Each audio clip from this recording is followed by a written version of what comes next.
Hello, good afternoon, good evening, and good morning.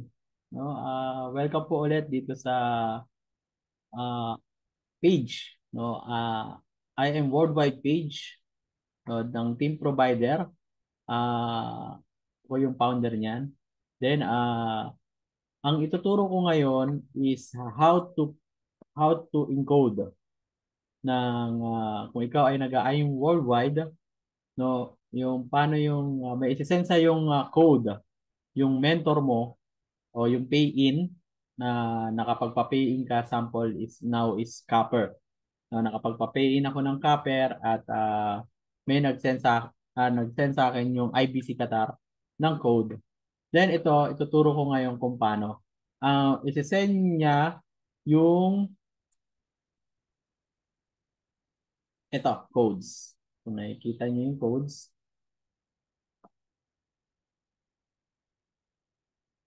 Wait, share ako ng new. Makikita mo yung codes sa yan. Yung codes. Nandito yung mga codes niya.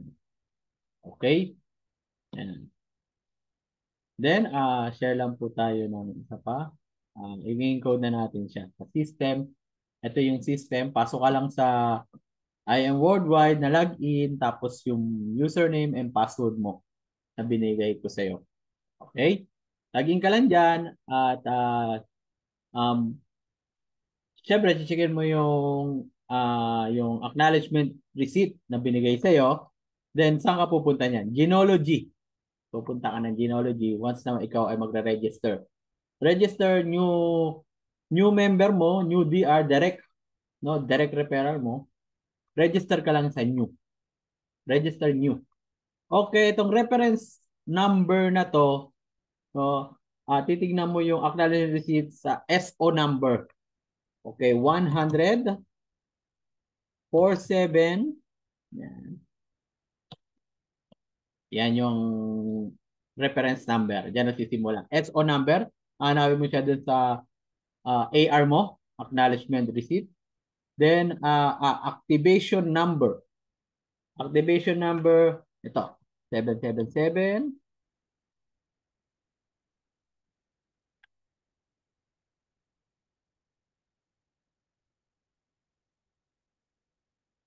Okay? Nag-iiba to ha, hindi to pare-parehas. PIN number, okay. Hanapin mo rin dun sa PIN number mo dun sa acknowledgement receipt.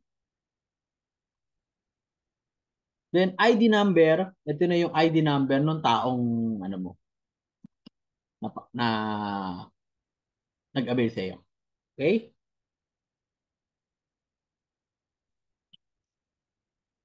Okay?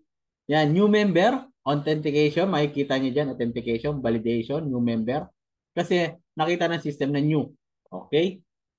Then, dadali natin siya sa left. No? Kasi build tayo sa left. Left and right. Ang system, pagka hindi ka hahayaan na mapunta sa right, kung ikaw ay spillover. Okay, kailangan lagyan mo muna yung spillover. Tsaka na natin pag-uusapan yan. Okay? Ayan yung ano niya, yung pangalan niya.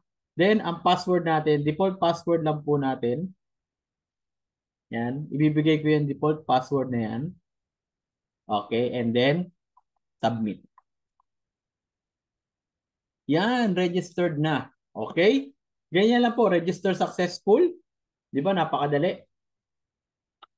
Yan. I-ano lang natin yan. Okay. Then, i-okay nyo lang yan. Then, nakapasok na yan. Paano mo makikita yan? Nakikita mo yan dito sa reports. Pwede mo rin yan makita sa reports. Weekly sales.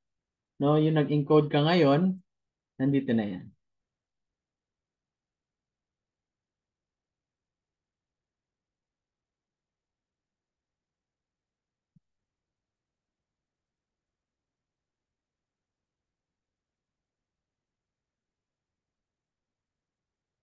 Pinaka, yun. Direct.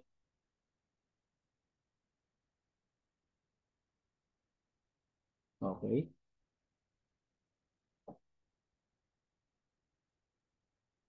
Hanapin natin siya. Minsan kasi medyo ano pa, pero makikita niyo yan sa bandang baba ng left. No, ganun kaganda dito. Makikita mo yan sa pinakababa ng left. Ngayon, kung gusto mo lang, medyo mababaw pa kasi ito eh. Okay? Ito na. Ito na siya. Yan na siya. Okay? Nakita mo na. Yan, siya na yan. Si Damasa C. Mendoza. Yan. Baka hindi lang nagre-reflect. Wala pa. No, wala pa. Hindi pa pumapasok. Mga ano pa yan. Yan. Okay? Pero papasok yan. No, kaya mag-alala. Ganun lang yung pag-i-encode. No, kita niyo naman.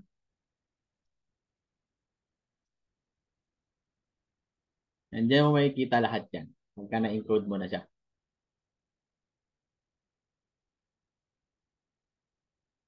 Log out. Minsan, log out. Yung nilog in natin kanina, ito na siya. Ito na yung user niya.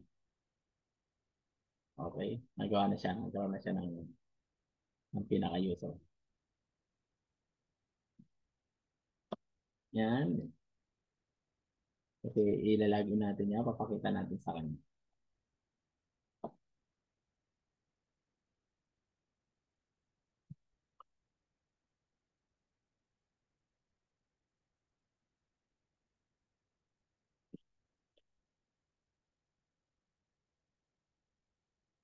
Okay, yun lang po yung ating paano mag ano, how to encode. Okay, maraming pong salamat at kung may question ka, no, balikan mo lang din ako. Then turo natin sa iyo actual. Okay? Thank you.